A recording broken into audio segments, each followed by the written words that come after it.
In this video, you will learn the differences between direct mutual funds and regular mutual funds. And by the end of the video, you will be able to choose the best possible fund for you.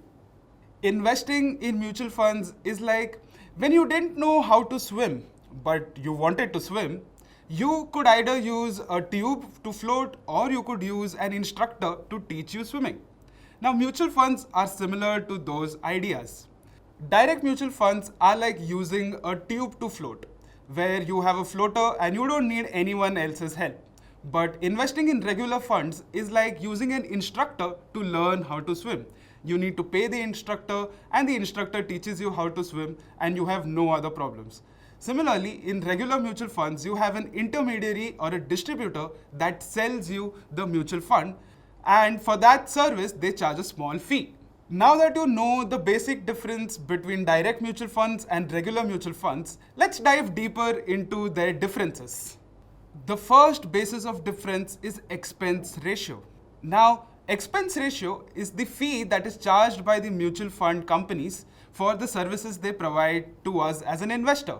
For example, if the expense ratio is 0.1%, then the mutual fund charges 0.1% of the total asset under management as the fee for the services provided.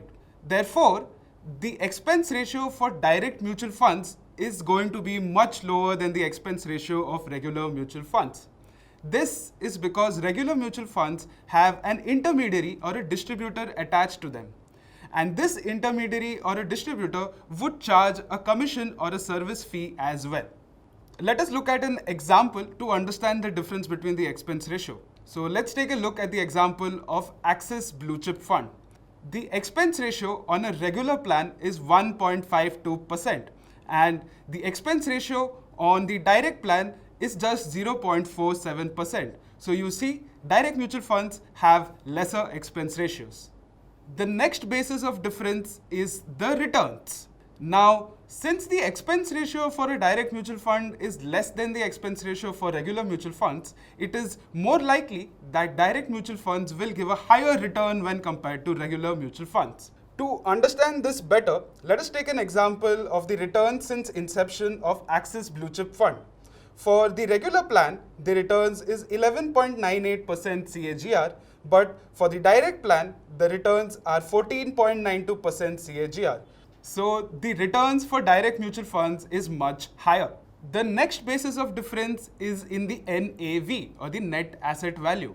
Not only the returns for direct mutual funds is higher, but the NAV for direct mutual funds are also higher. Let us take the same example of Axis Blue Chip Fund and let's see the NAV for regular plan and direct plan. For the regular plan, the NAV is 40.53 and for the direct plan, the NAV is 45.25. You see that any mutual fund that you select, the regular plan will have a lower NAV when compared to direct mutual funds. But what exactly is the NAV and how is it calculated? Well, simply put, NAV is calculated by subtracting the total assets of the AMC minus the total liabilities of the AMC divided by the total number of units outstanding. Simply put, NAV shows the book value of the mutual fund. To some extent, it is like the stock of a company, but the NAV of a mutual fund is immune to demand, which means it is neither overvalued nor undervalued. The fourth basis of difference is the portfolio monitoring and review. When you invest in a direct mutual fund, you have to monitor your portfolio yourself and you have to review it time to time yourself. And you have to take effort and put some stress into that.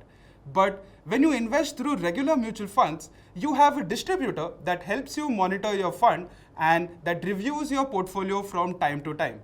As a result, monitoring your mutual funds or reviewing your portfolio becomes much easier when you invest through regular mutual funds. Now, the next question is, who should invest in a direct mutual fund? Well, to invest in a direct mutual fund, you should be capable enough of studying the markets independently, knowing all the risks involved in selecting the funds, and also understanding the philosophy or the strategy behind the fund.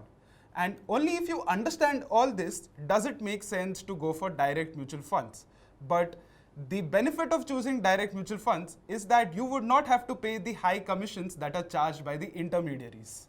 So the next question now is, who should invest in a regular mutual fund? Well, by now you must have understood, right? If you are new to investing in mutual funds and you do not know the risks involved, you do not know the criteria for selection of these funds, then the regular mutual funds are the best option for you. You will not have to worry about the selection of the funds, you will not have to worry about the risks, and also your portfolio will be monitored from time to time. Now, to understand all this better, let us take an example of Neha and Nishita. So we have Neha, who invests in a direct mutual fund, and we have Nishita, who invests in a regular mutual fund. They both do an SIP of 10,000 rupees every month for 10 years.